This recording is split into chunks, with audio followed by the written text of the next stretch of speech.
And we're live. Welcome. I'm not sure exactly what to call this. I guess just World War One. The Great War is already taken, and I don't want to confuse our amateur hour with their more professional show. Right, 40. Yeah, I But think they no, have a bigger budget than we do. yeah, definitely. But all right. A couple weeks ago, we wrapped up the Civil War series, and we said we were going to talk about World War One. Well, here we are, and I'm sure MC will be right back.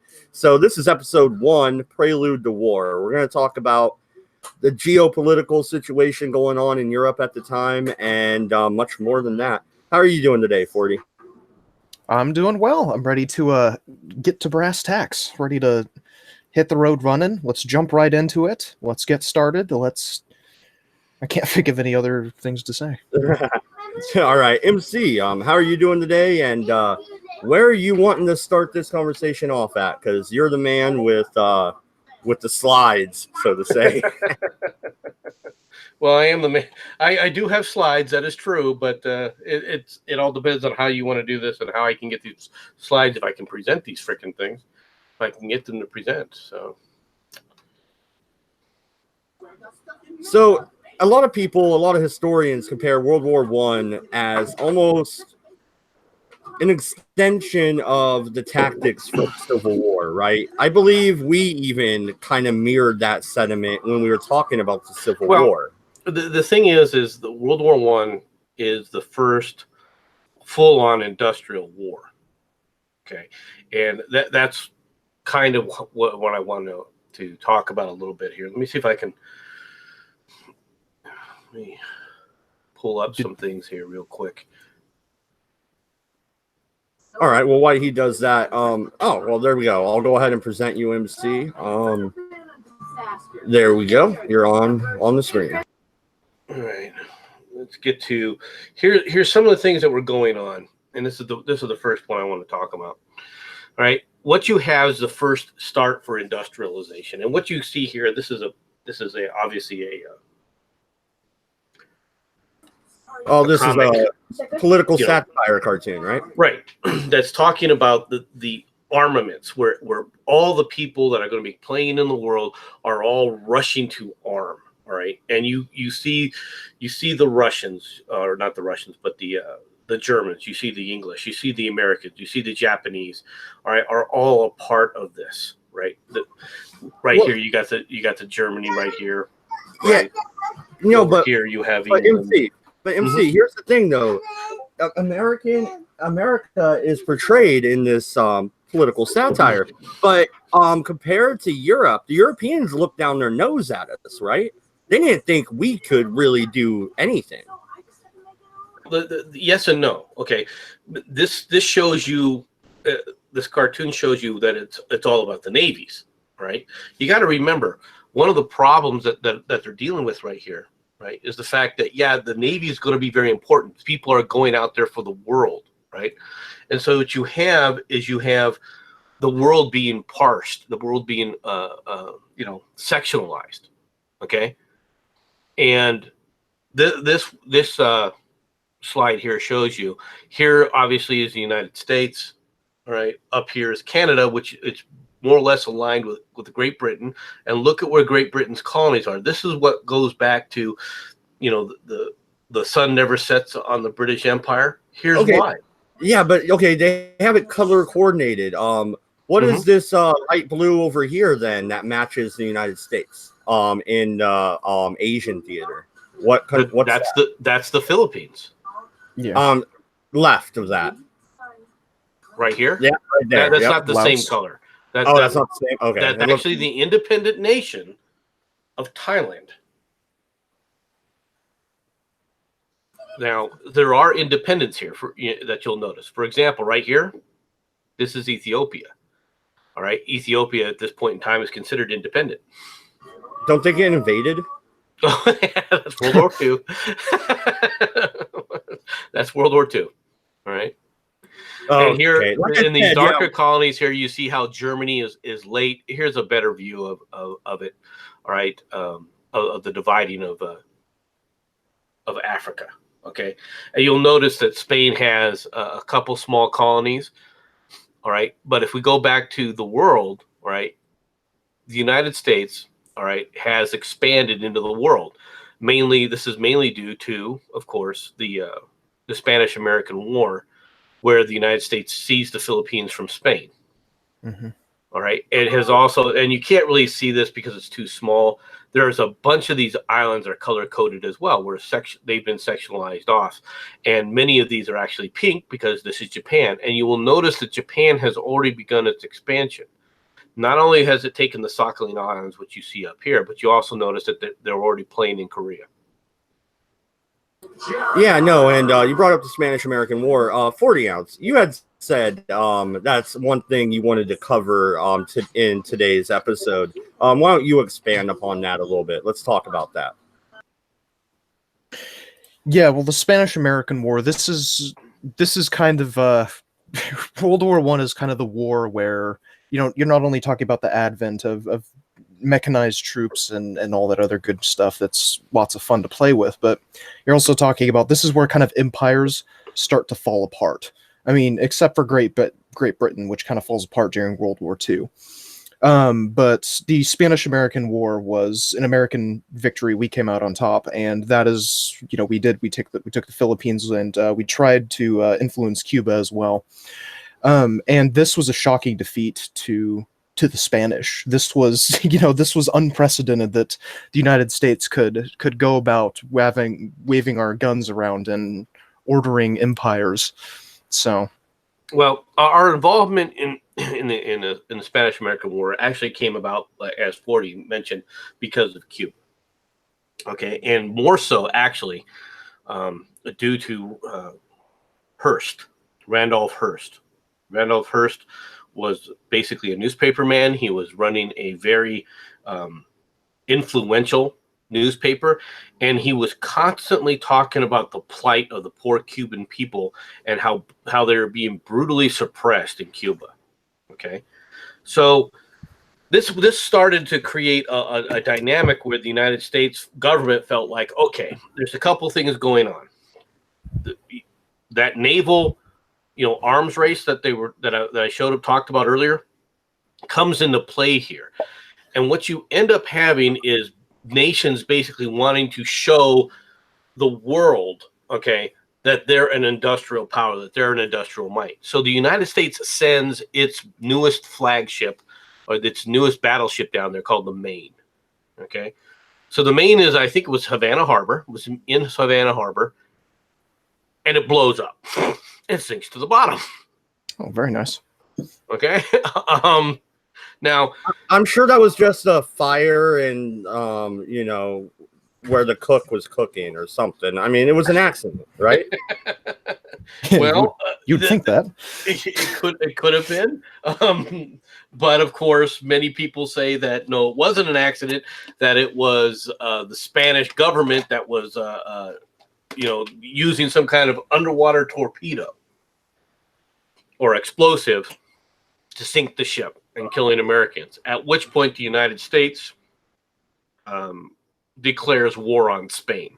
Now, this is not a war Spain was looking for.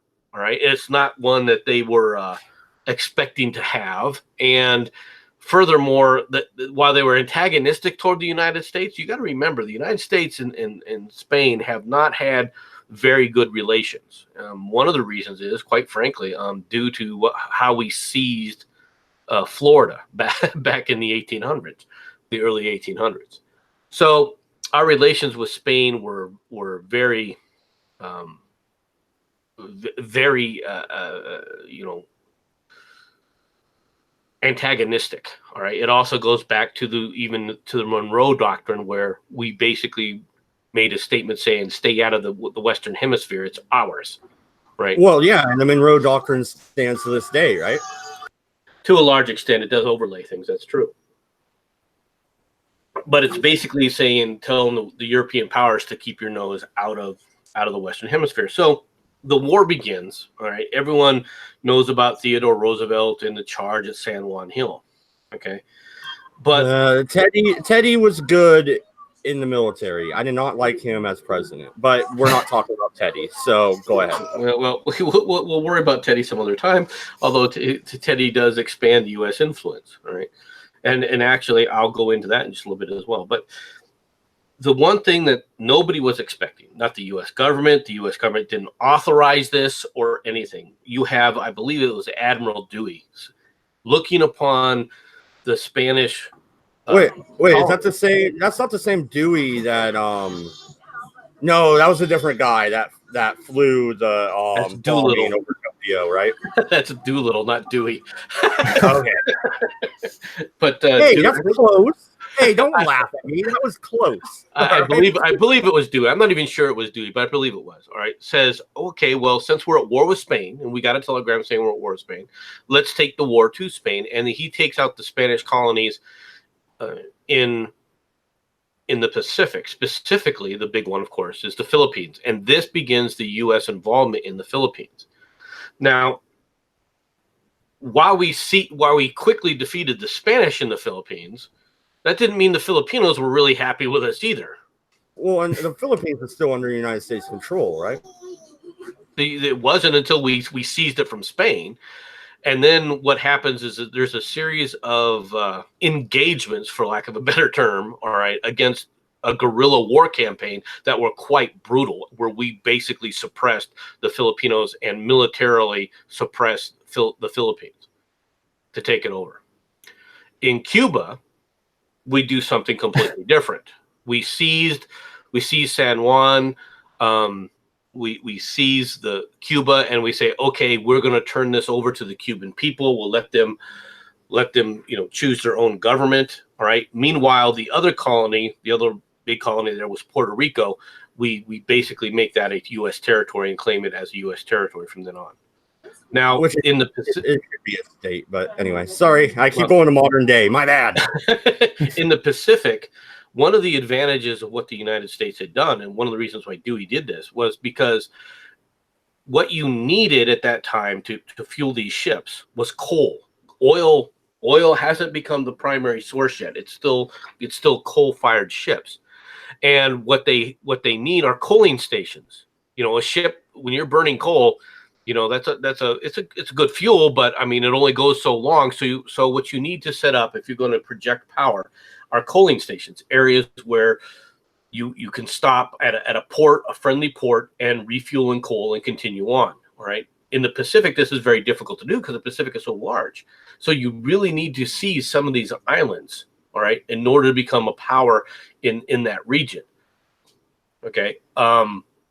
Japan obviously has coaling stations. Great Britain has coaling stations. In fact, the Falklands, which become famous for people later, was initially a coaling station in the Southern Atlantic for the British. That was the primary purpose initially.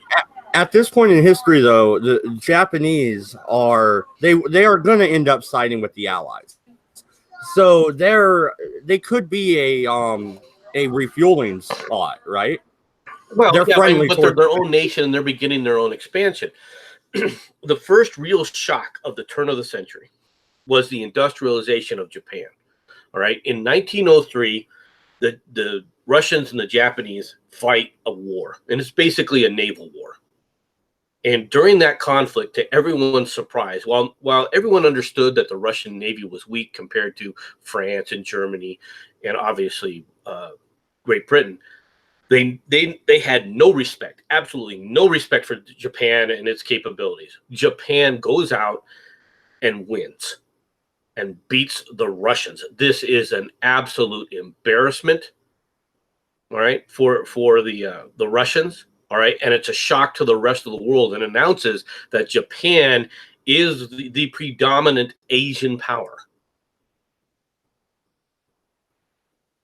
So these are all things that are happening at the turn of the century.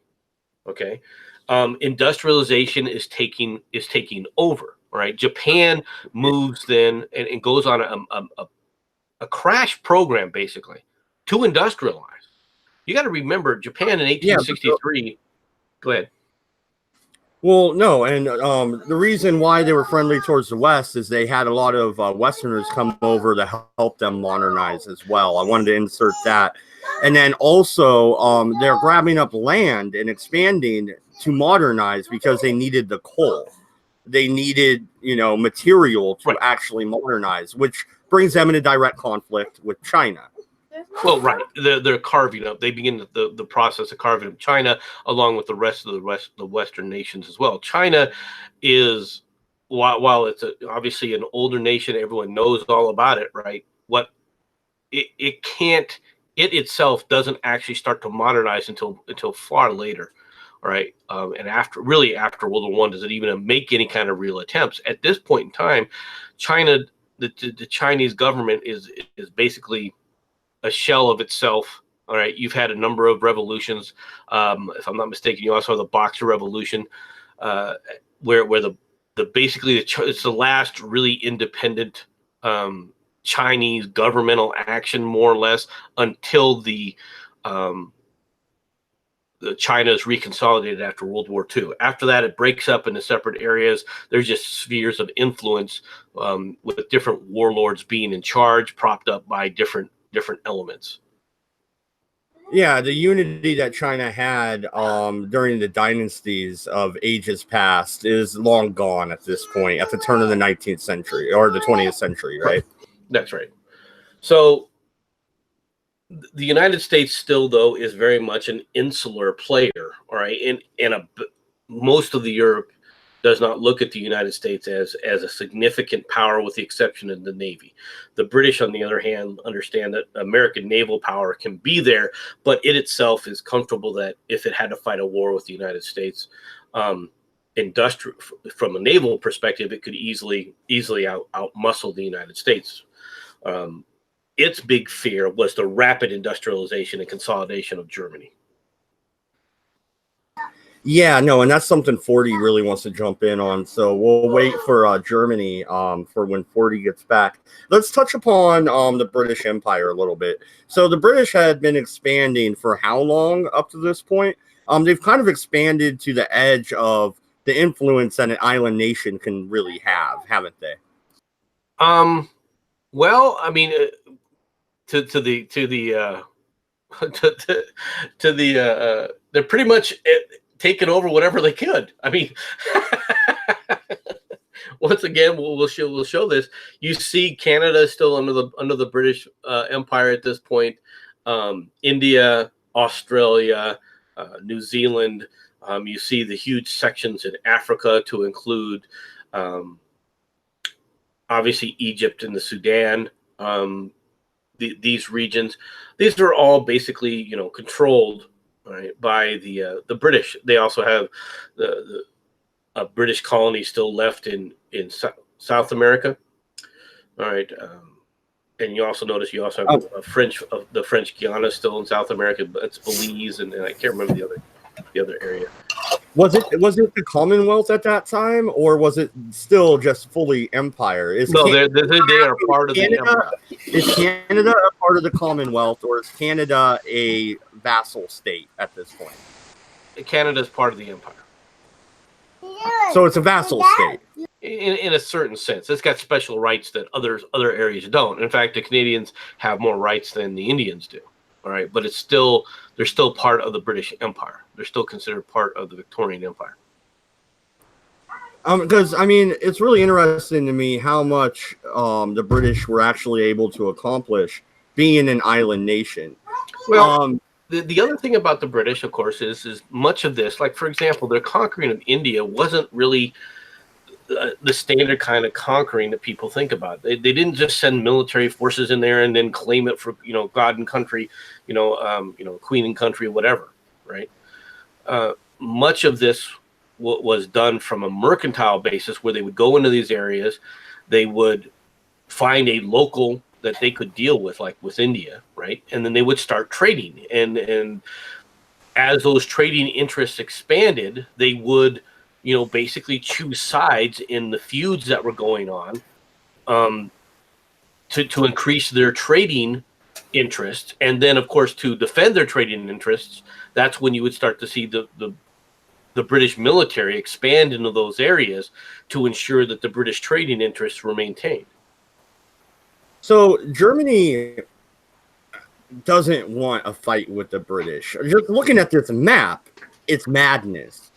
Why would you pick a fight with them? All Germany really wants is Russia, right? They don't necessarily even want France. Well, they don't even really want Russia. Okay. Germany, though, has now consolidated under Bismarck. Are we ready to talk about? Is 40? Are you back? Yes, I am. All right. Let me pull up this one then. Okay. You'll like this slide. And while you do that, I'm gonna take a look at the chat. Hey, Falcon, we just started about 20 minutes ago. You're not too late, man. So welcome to the show. And Spud, yeah, you get to meet the little Spuds in the next month. Good luck, man. Twins. I have twins as well. That's crazy. All right, looks like you're ready, MC. Go ahead. All right. Now, what you see here is a picture of Otto von Bismarck. All right, in all of his Prussian glory. Yeah. All right. Yeah, no, he's even got the basilisk on the hat. All right, come on, guys. Okay. Now Bismarck is probably the one more than anyone else that creates the driving force for the creation of Greater Germany. All right, and he pushes this, and you can see here. All right, the unification. He is the driving force and the creator of the unification of the German people. Here's a question, and I know 40. I made MC wait because I know you want to talk about this, so you can go next. But real quick, here's my question. Austria at this point is part of the Austrian-Hungarian Empire. When does Germany get so much influence over Austria that we're going to see in, World War II?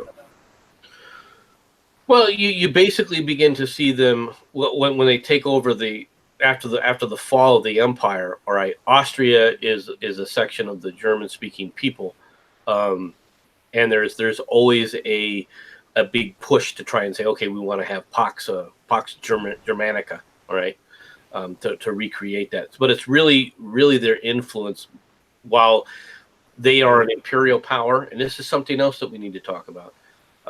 Is you are seeing the monarchies, the last of the monarchies, what will become the last of the monarchies, but they still wield significant power. The kings and queens of Europe, all right, the Tsar in Russia, all right, the Kaiser of Wilhelm, right, the King of England, all right, all these people have real power. Okay, the weakest from the power standpoint, personally, obviously, is Great Britain. But as far as the English king in his direct power, but they still are a major power within their unities, within these groups, and you're going to see the last of it. In Austria-Hungary, you end up with the imperial family of Ferdinand, right? Which we'll get there. Now, 40, you wanted to say something here about unification. No, that's that was pretty much it. I mean, aside from the fact that the German Empire has always been kind of lacking, I suppose you could say, historically to all the other empires, the Spanish Empire, the French, the British. There's always been a drive to create a greater German empire than what was there initially. Like, if you go back to, you don't have to, but if you go back to like the map of Africa, or even in fact the map of the world, how many territories do they control? Like 4 or 3 or 4 or something like that. Here's the map of Africa. I think it's the best way to look at it.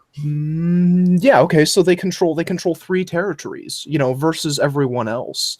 Italy controls 3 territories, not that big of a kingdom, but yeah, it's Great Britain, it's France, it's those are the primary powers. And the other thing to look at is look at the size of Portugal's holdings. All right, look at the size of Belgium's holdings, and then you're comparing it to, like you said, to Germany. I mean, Germany would take this as an affront. I mean, here's this piece of freaking trash called Belgium, and look at what I'm serious. Look at what they control on the world stage, in their opinion. Yeah, and I mean, granted, Spain, like we were talking about earlier, is definitely on the downturn. Earlier 1800s, we had taken Florida, and then of course they had lost the Philippines, Guam, Cuba, Puerto Rico as well. So their empire's on the downturn, but nevertheless, there always has been that kind of drive to create something a little beyond the borders of Germany. Well, it starts with the simple fact that Bismarck decides to expand basically the sphere of influence of the Prussians and create the Greater Germany. All right, he himself is a Prussian. The Prussians have a very unique and distinct cultural identity.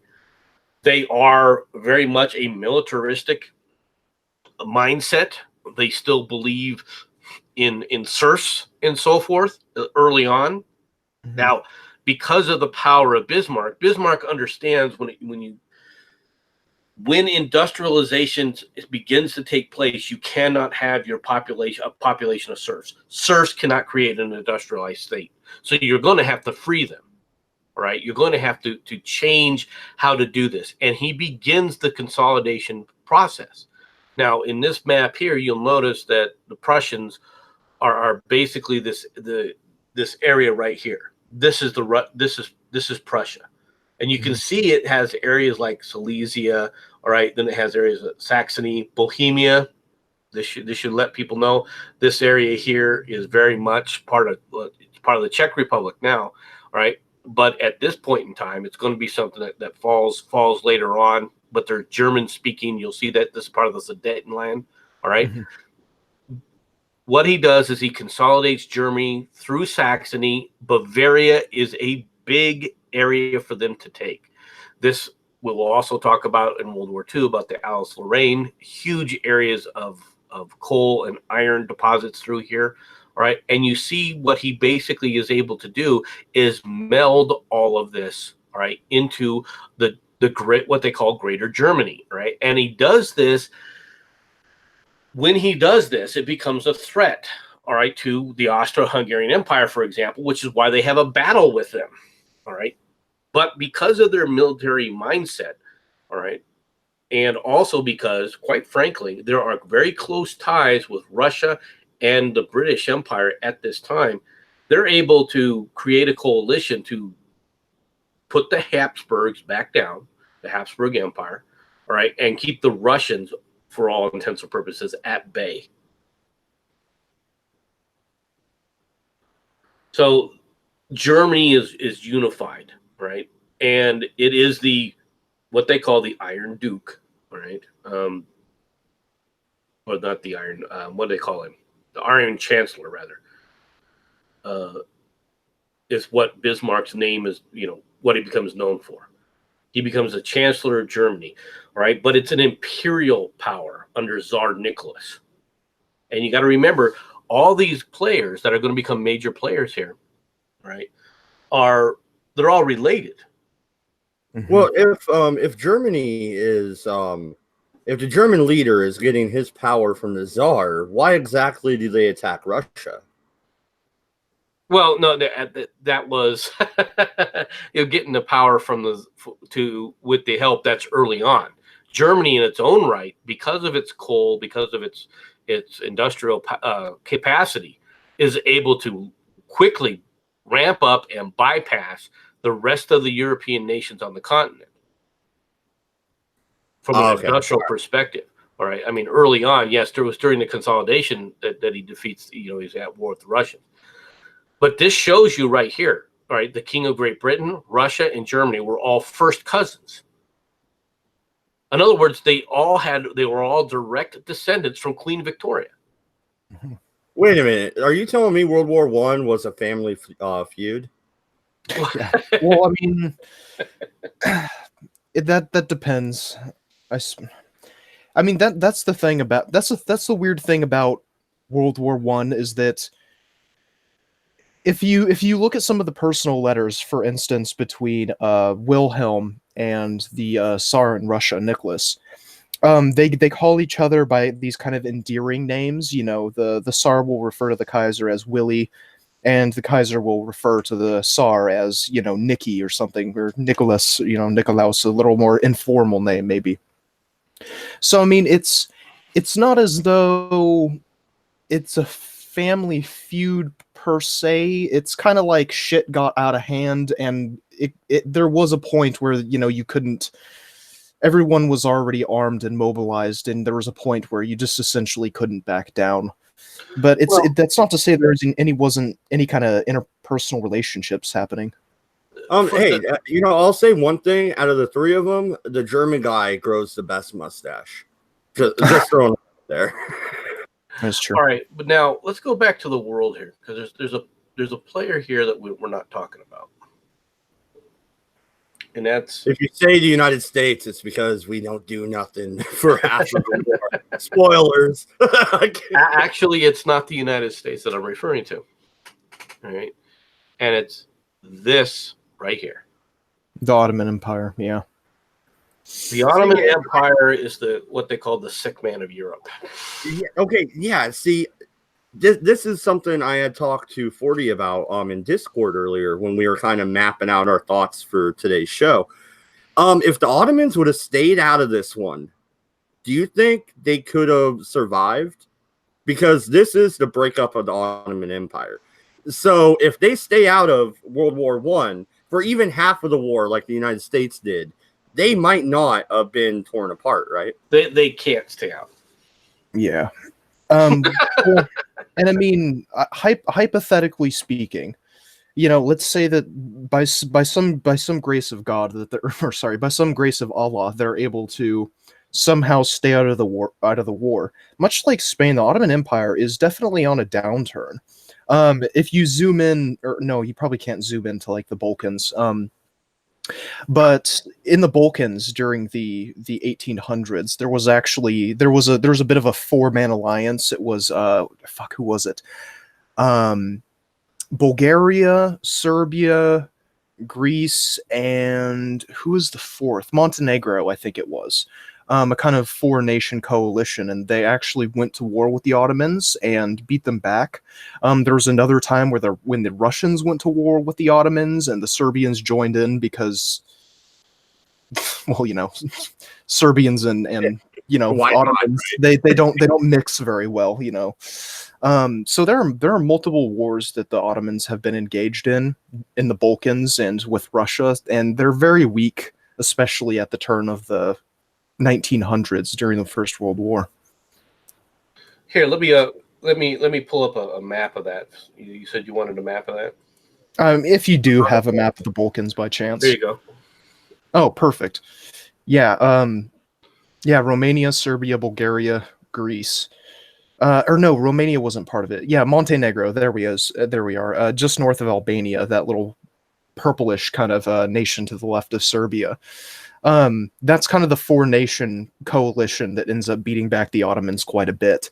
The funny part is that even though they do have this kind of coalition going at the time, it does eventually end up breaking up over time. The Bulgarians repeatedly go to war with, the Serbians. The Serbians will request help from the Greeks, and then, Romania gets thrown in there a few times. So the Balkans is by no means stable, even though they sometimes form coalitions. I think that's an important aspect about the Balkans that will repeatedly come up in our conversations, I feel. Is it just the incredible amount of instability? The other thing about the Balkans to remember is these are the Greek offshoots. All right, from a cultural, they have a cultural overlay from Greece. Okay, their written language is Cyrillic. All right, it's not Roman. Okay, and the Tsar. All right, you got to remember the term Tsar is Russian for Caesar. Right, so the Greek Orthodox Empire. Right, or the Byzantine Empire. This is the basis of what's left of the Byzantine Empire, and they all have, affinity for it, claims to it, etc. Right, it's all part of that overlay. Since we're talking about the Ottomans were Islamic, right? Yes. Why didn't they? Why didn't they change Constantinople to Istanbul then? I think it had already had been at this point. This is just the way they'd written. Oh, so Yeah, I it was think that made this map. All right, yeah, gotcha. I think the map maker might have been a little biased. Just a wee bit. It's probably And something that I would do. yeah, yeah. Another thing is that I don't know if you guys want to just jump right into like the Balkan history since we're already on the topic, but the Serbia didn't really gain independence from the Ottoman Empire until the early 1800s, and was in fact occupied by the Janissaries military forces. And the Janissaries were notoriously, they were, I suppose you could say, they were a bit more harsh than the actual Sultan of the Ottoman Empire. You're talking about a fair amount of brutality and the putting down of constant rebellions from the Serbian people. And so, looking throughout history, even fast forwarding to the 90s, during like the Yugoslav breakup and everything, there's historically always been a problem with a sense of national identity. And that's due to the fact that the Balkans have been under constant occupation from foreign forces, especially the Ottoman Empire at the time. So you're definitely talking about a bit of an identity crisis as well when it comes to some of these nations. Yeah, no, and real quick, MC, nice audible there. Just saying. But what you're also, this slide is also showing, and what this map I guess is really showing, right? Is it showing you a how these things are divided, right? And it gives a little bit more background into exactly what Forty was saying. That there's a coalition here, but there's also the fact that they fight amongst each other. For example, the ceded territory to Romania versus Bulgaria. Okay, but all of them, from a religious standpoint, are not basically show an identity or an affinity to Russia. And the Tsar in Russia is basically has a mentality that he has to support these other Slavic, what they call Slavic states, right? Because which goes back once again, like I said, to the Byzantine Empire. Well, no, and doesn't the Russian culture still kind of adhere to that politically? Well, to an extent. I mean, it's obvious to me that Putin himself, I mean, he was a communist. Communists are atheistic, but at the same time, he basically restored the Greek Orthodox Church as the predominant religion within the Russian Federation now, right? And he does apparently attend services and things like that, or at least appears to give deference to the Greek Orthodox Church out of Russia. Mm-hmm. Yeah, which is an extension of Catholicism, really. So it's really interesting how that all happened. I wouldn't say it's in World War One here. I wouldn't say it's an extension, all right, of Catholicism. All right, I mean it's Greek Orthodox. They call themselves Catholics as well, but it's a different. It is a split that goes back to 1152. All right. Yeah, so, I know. Yeah. I was raised Roman Catholic, so I wouldn't be, growing up, my mom would have never taken me to a Greek Orthodox, Well, I mean, if you really want to know the difference, what some of the differences are, you end up with like different days when they celebrate Easter. They don't celebrate the holidays exactly the same days. They tend to celebrate the same holidays, but at different times. For example, there is no pope. Okay, but there are archbishops, etc. Between them. One is obviously where Latin was the predominant language base for the Roman Catholics, and then Greek was the predominant base for the Greek Orthodox. All right, Yeah. so some of the ceremonies and stuff are in Greek versus Latin, etc. I mean, these are. Do they still do confession? They may have confessions, but I don't know if it's the same way. Okay, I haven't gotten that far into it, to be honest. we should do a stream sometime about the schism right there, because that's interesting. I like theology. Anyway, we'll get back to World War I. I don't want to take us too far off track. Okay. Yeah. Go ahead. I was gonna say I'm actually glad that this map shows it, but Macedonia or Macedonia, or I don't know, however you pronounce it in the original tongue, but Macedonia is another one of those tiny. It's like a pseudo nation, not even really like a pseudo nation, but like a region, more like at this point. Doesn't have any precise national borders, but it's constantly changing hands between Greece, Bulgaria, and Serbia. It's another one of those regions that's fairly unstable and constantly changing hands and having problems with independence. Well, the problem that problem goes all the way back. All right. Yeah, that's like a 1,000-year problem. But... No, it's like a 2,000 or 3,000 year problem. But here's the thing. Okay, looking at the map, all the way back to Alexander the Great. All right, so looking at the map here, you can see the divide when Ottomans had possession of the territory. That's what it's showing here. How did that influence the culture and the political system as they gained their independence, and then we head towards World War I? Well, there's a number of things that are that come into play with this. Okay, and let me give you an example of what I'm referring to. First of all, if you noticed, then the reason I pulled this up is you see how mountainous the regions are. Okay. Oh, that's really going to come into play with Italy's their attack. Well, when we talk about this, but the mountainous regions, what they create areas of defense. Right. So it seems like, well, yeah, it's a good area for defensive borders and stuff, which it is true to an extent. But because there's so much mountains in here, it also makes it where pockets of resistance can defend as well. So you end up, for example, instead of a consolidated little empire here, you have all these little fractures because you end up with a warlord type of mentality. Well, not only that, but Ottomans were fighting Romanians. They were fighting whatever principality in Romania that was there. And Bulgaria was the same way. Serbia was the same way. Yeah, no, but not only that, but ask the Persians. You could defend a small pass with a small force against a much larger force. They found that out the hard way.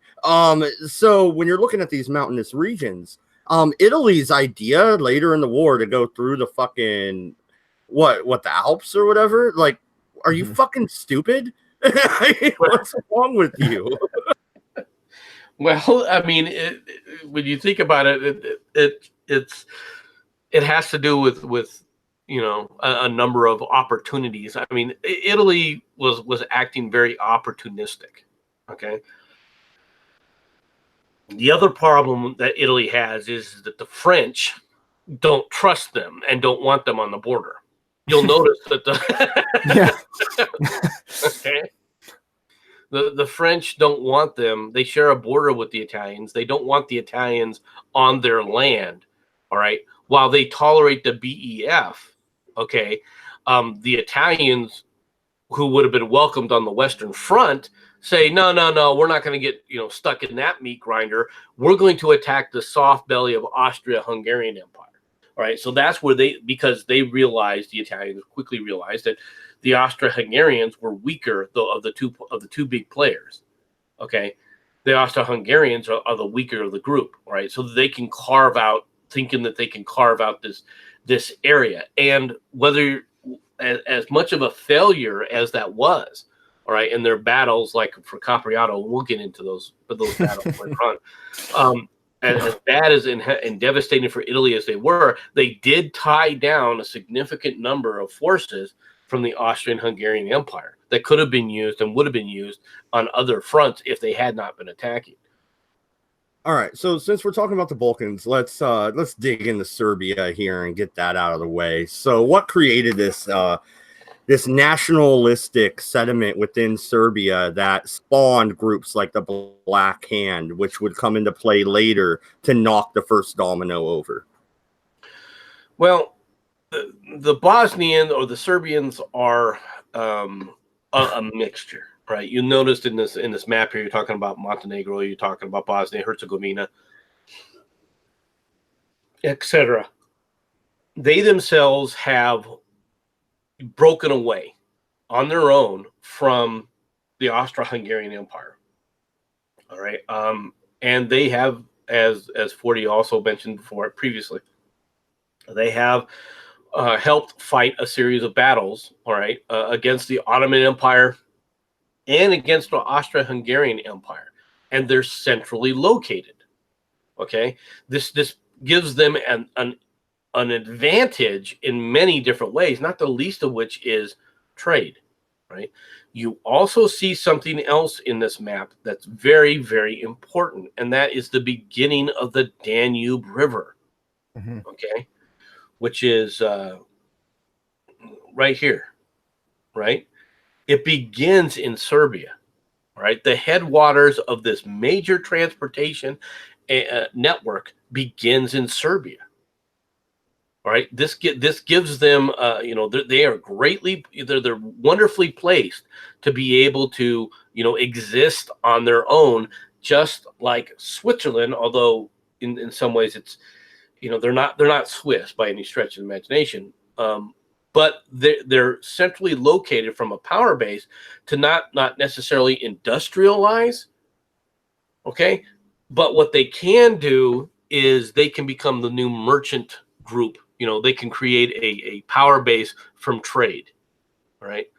Oh, I see where you're going here. Was the same type of nationalistic sentiment in places like Albania? Well, the Albanians go back. I mean, their sentiment go all the way back to the Ottomans, when the Ottomans basically butchered a bunch of them. Well, no, I'm just asking because you have these groups. The Black Hand wasn't the only group. I did look into it a little bit during these 2 weeks when I was trying to prep for this series. You got to remember, the Serbs, different nationalist groups. The Serbs don't speak German. Okay, they're a Slavic group. They have a Slavic language. Okay, once again, their written language is Greek. Okay, the Austro-Hungarian Empire is an offshoot of the Holy Roman Empire. Okay, this is something to remember. It's not that it goes back to the Holy Roman Empire under Charlemagne. They were Vandals, which were Germanic. However you want to talk about them, they're. I mean, you can go back to the Vandals. You can also say they're Franks. Okay. Yeah, you're right. Yeah, we're just digging down in the weeds on that one. Right, yeah. right. But basically, but religious-wise, from a religion standpoint, they're Roman Catholic. They're not Greek Orthodox, and they're definitely not Muslim. Okay. All of those, in Serbia, you have a different language. You have two different primary religions, Islam and Greek Orthodox, than you do from the Austro-Hungarian Empire. This is why they fought for their own independence, and these are offshoots, of course, of the different warlords who then are vying for power. Okay, yes, the warlords start to diminish simply because technology changes that mentality, and they've turned into more of a for lack of a better term, a more liberal free state, where they have elections, etc. The governments are trying to experiment with democracy, and they are, at this point in time, they are a democratic, for lack of a better term, state. All right, and they have succeeded in winning political autonomy away from Austria-Hungary. Now, Austria-Hungary, the Austro-Hungarian Empire is not. They're not happy with that. All right. The situation exists that they can't do anything about it, but that doesn't mean that they're happy with what the Serbs have done, because what the Serbs do is their independence gives rise to all these revolts in Romania and in Bulgaria and obviously Bosnia and Herzegovina. They become no. Go ahead. They become the central point of saying, okay, they're where everything spreads. Okay. Now, why does it spread there? Well, mainly because, once again, because of their central location and their trading mechanisms, all right, you can look at all this thought process basically being spread along the mercantile chain, exchanges that are going on. Okay, so when we talk about World War One in retrospective, we're looking at it as the first Great War, but it really wasn't. They had been fighting in this area, especially the Balkans or on the European continent, nonstop for hundreds of years already, right? The reason we call it the first Great War is because of the size of the casualty numbers and the fact that it was a world war in a true sense. And there's a number of reasons, but to an extent that you're right. But most of the conflicts overall were minor now at this point. All right, prior to World War One, they're used to having dust ups. They're used to having people carving small little bits here and there, but no big grand armies are moving. You just basically have a small movement that's opposed by a small force, and if the small force wins, all right, so be it. That had been how it was on the European continent since the Napoleon. Since Napoleon, right? Since the Napoleonic Wars. There, I said the word. Yes, since the Napoleonic Wars. But the Napoleonic Wars also coincide with the beginning of the ebbing of the Ottoman Empire. Now, the Ottoman Empire is very slow to industrialize. They're very slow to modernize. They're Islamic. They're slow to industrialize mainly because of their religious dogma. And yeah, sorry, I'm entitled to my opinion, and I firmly believe that. Well, there is an aspect to that. I mean, it's very, how do you want to say it? That was a bit one-dimensional on my side and simplistic, but that is, for lack of a better way, look at Afghanistan. It's 2019. Okay. They're still stuck in 1860. The other thing to remember is that much of this area that's been freed, that you see here in this thing here, comes from what used to be the Ottoman Empire, as it shows here. It shows the border of the Ottoman Empire in 1912. Notice, as we're getting ready for a war here, notice how much territory has been pushed back out of the Ottoman Empire, and they're now free. Well, which is why if the Ottoman Empire would have just stayed back, if they get attacked, they prove later on during the war that they can hold their ground. Ask the Aussies. They were brave, but no. Okay, because they don't survive.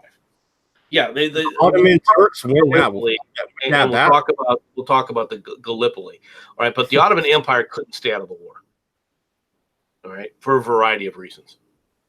There was no way the Ottoman Empire could stay out of the war. Right. Well, before we dig more into the Ottomans, let's get the United States out of the way.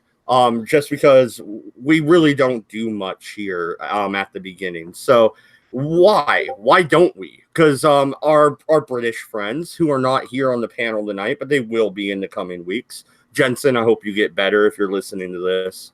We're all worried about you, brother. But anyway. Why exactly does the United States want to be isolated?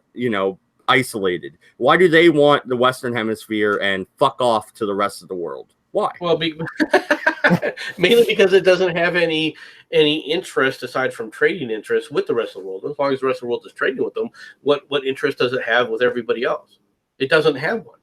Now, the United States at this point in time is not an ally, all right, that it will become of Great Britain. This is something to remember. In many ways, we're a competitor and even possible at times a hostile rival to any and every one of the European powers. Okay, to include Great Britain. Okay, this has to be understood. All right, and the United States is also doing two things. It's recovering still recovering from the Civil War. Yes, most of the Civil War has receded to the background, but there's still a lot of cultural, shifting that is still taking place. The other thing is is dealing with Mexico. And there is a major problem with the frickin' Mexicans. Yeah, no. I love how you. Hey, we're talking about the past, MC. Calm down. No. I'm talking about the past, and I'm talking about the Mexicans. Okay. I know. No, but here's the thing. I'm glad you brought that up, because what brings us into a war actually is the German plot with Mexico. We'll talk about that when that actually breaks and happens. But there is tension already there, or else the Germans wouldn't have even thought about, bringing the Mexicans. At the turn of the century, Mexico is in chaos. Okay. You got different leaders rising and taking power and seizing power. You have Zapata. You have Pancho Villa. Pancho Villa actually crosses the border and attacks Americans and wipes out an American town on the American side of the border. The United States orders Pershing in a retaliatory strike to go back and try and hunt down Pancho Villa. All right. Mexico is still very much a free for all with the borderlands, and there is actual death and destruction taking place in the Western theater. Now, it's very unpopulated. All right, it's a very all the density for the population still resides on the East Coast at this point. The West Coast is relatively unpopulated at this point. The United States has territory still. It has the territory, Arizona territory, and the New Mexico territory. These are not states yet. They don't become states until much later. Okay. And so to defend its interest, it's dealing with Mexico from a military standpoint on a land base. Okay. Not so much on a naval base. On the naval front, okay, it's pretty stable, but with the acquisition of the Philippines, the United States is now basically is a power player in the Pacific theater. And while the United States does a lot of trade, and it's in the land share of the trade that we have with Europe, we've been increasing trade with two other countries, specifically China, all right, and Japan.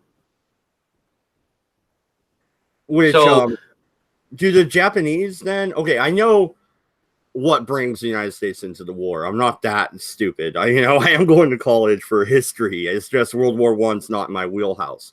But also us siding and trading with Japan would kind of drag us towards the Allies as well, because Japan falls in with the Allies during the war. Well, yes, but what's interesting about that, you got to remember, Japan is competing with their biggest competitor, right, are the Russians. The Russian Empire. They're seen because they're in the region, right? The United States is considered a player only because of the Philippines, but the Japanese have no real fear for the Philippines. Okay, but at the same time, Russia is right there. All right, and of course you have China, right? Japan has expanded and taken over the Koreas. It has taken over Formosa, which will become Taiwan. All right. Later on, all right, and it's beginning. It's the expansion of its empire and empirical territorial ambitions. Okay, it's trying to find its way, just like Germany is when it became late to industrialization and is trying to carve up colonies around the world. All right, Japan is doing the same.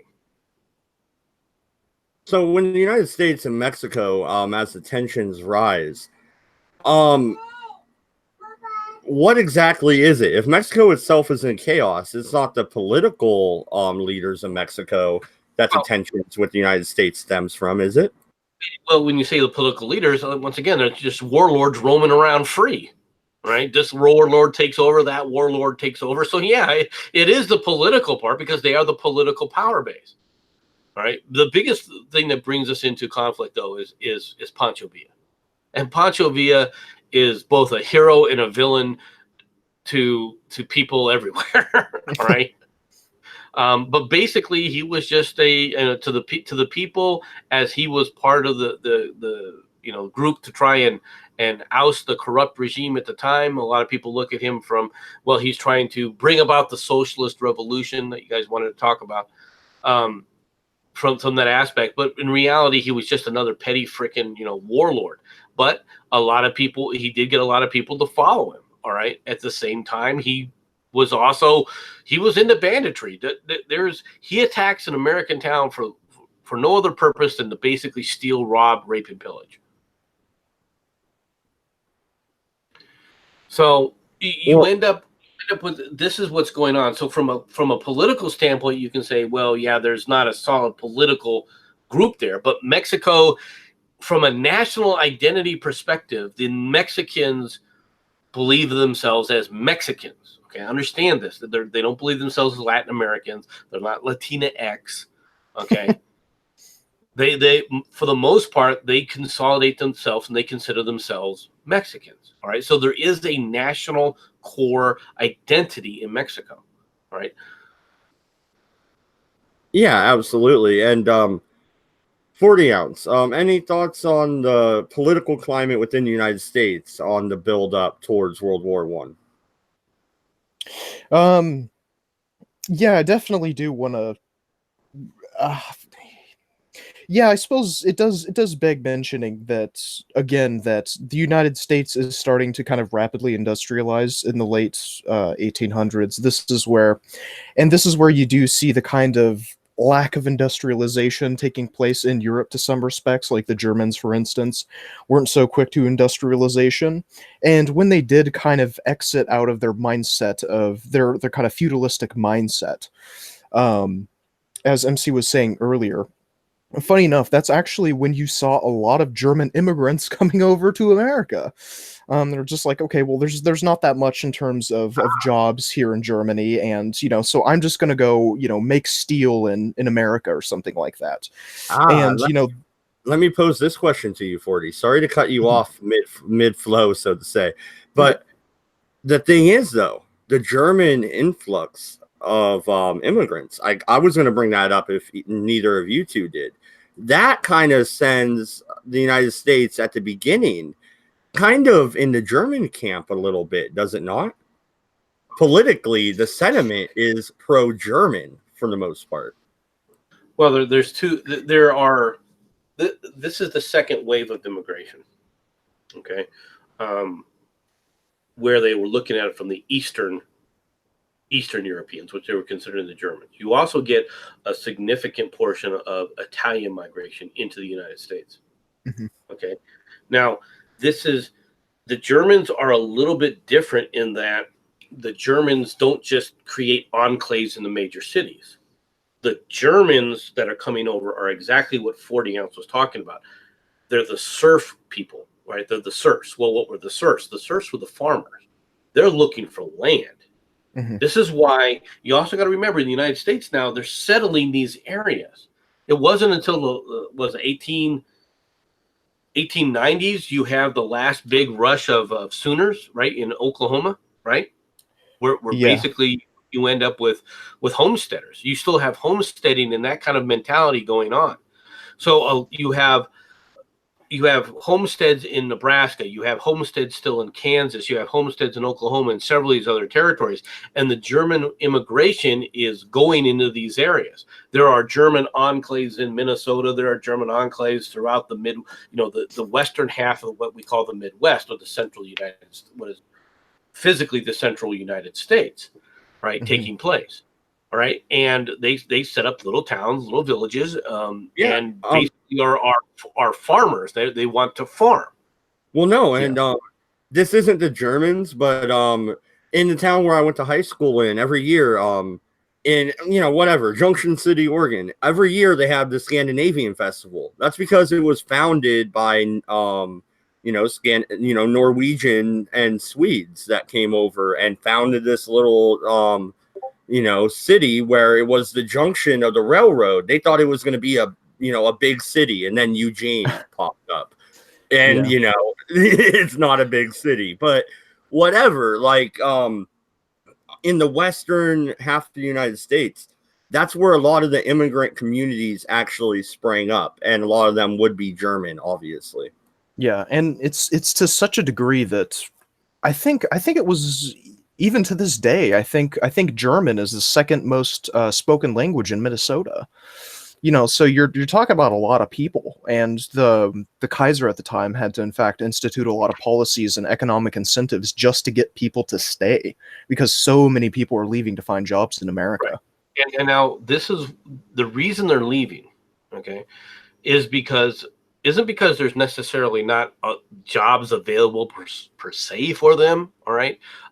Germany was actually industrializing very rapidly and actually needed the people. All right. The problem is that they were being treated like shit. Okay. They were being treated still like serfs. And people were Yeah. like, okay, well, you know, I'm hearing about the how wonderful America is and that people can be free men and they can do all this other stuff. All right, so the attraction is right there, and this is creating a cultural breakdown within Germany, because the Prussian mentality is the overlay for everything, and the Prussians still have a very much we are the aristocrats. We are the aristocrats. All right. You broke up there a little bit, but any mass exodus would have a tremendous impact upon the nation that the exodus is stemming from. You're going to lose a large portion of your younger generations, and you're also going to lose, some of your culture, I would imagine. Well, yeah, I mean, but it's the changeover, all right. You got to remember, when you industrialize, the hardest thing for people to remember is when you industrialize is the fact that you also have to educate. People have to be educated. They can't be, in order to run a true industrial state, they have to understand how equipment works. They got to understand how steel is produced. They have to understand, all right, how machining works. All right.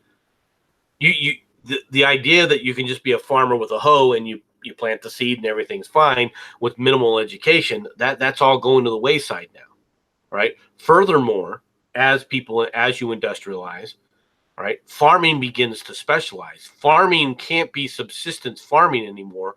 You've got to be able to produce more than just what your farm needs. You've got to produce the needs for these large city states that are these large cities that are becoming the industrial base upon which the workers go. All right, so farming will now have to become more effective. You got to be able to produce more grain. You got to be able to produce more food. All right, in order to feed these people.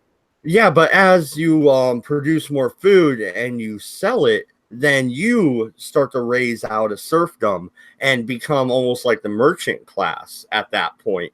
And the standard of living for the entire nation raises, right?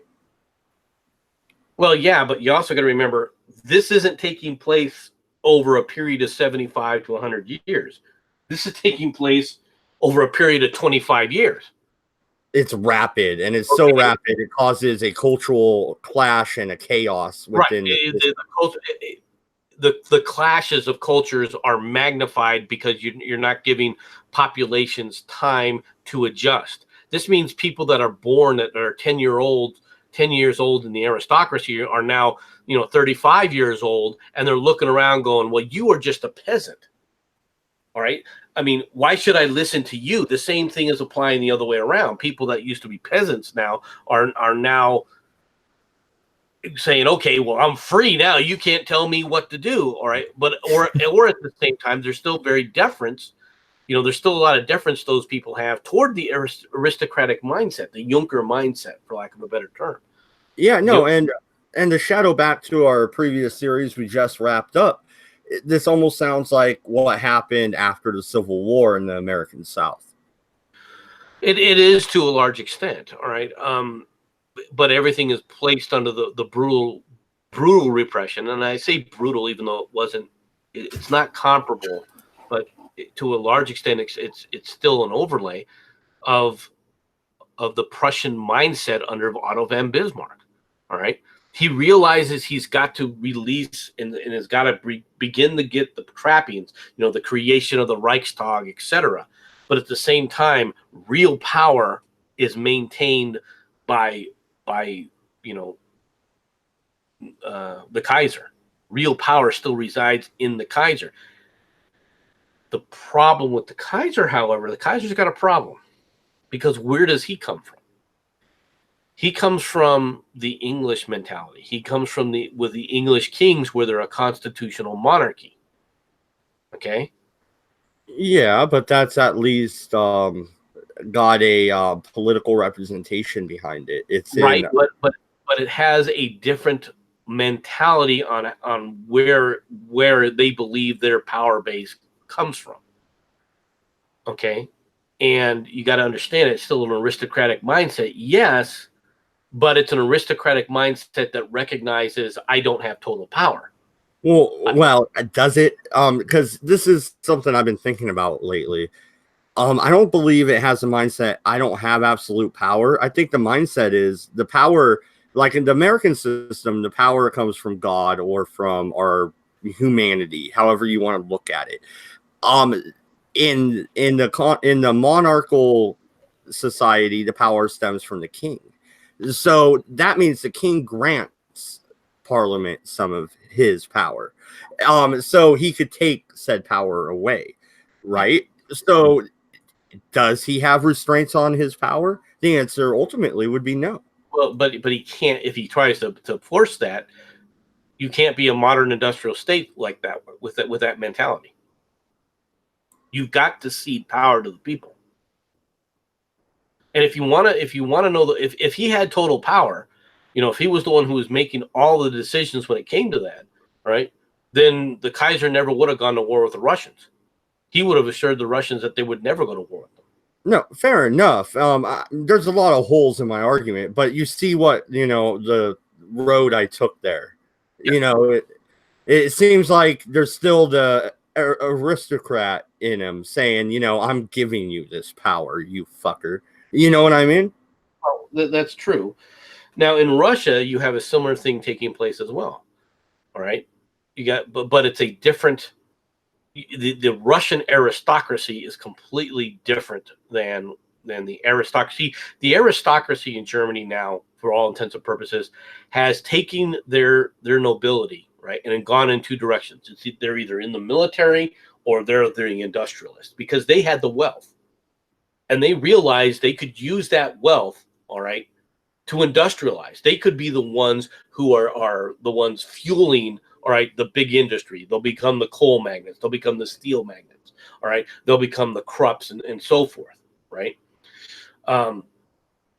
Which is different than England, because England, the people that become the mercantilists, right, were the quote unquote middle class.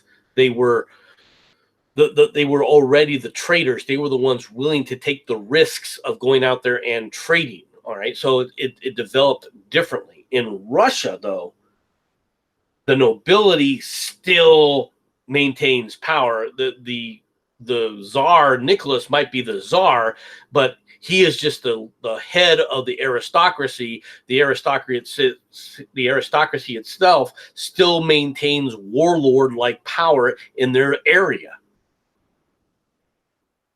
Yeah, absolutely. And 40 ounce, are you still there? Did you guys mute because MC was talking, or did you step away? I'll give you a second here.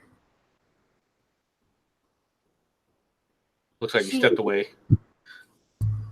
Okay, so yeah, I think a lot of the isolationist mentality in America, though, really came from the idea of we don't want to get entangled in your problems, and also where were you during the Civil War?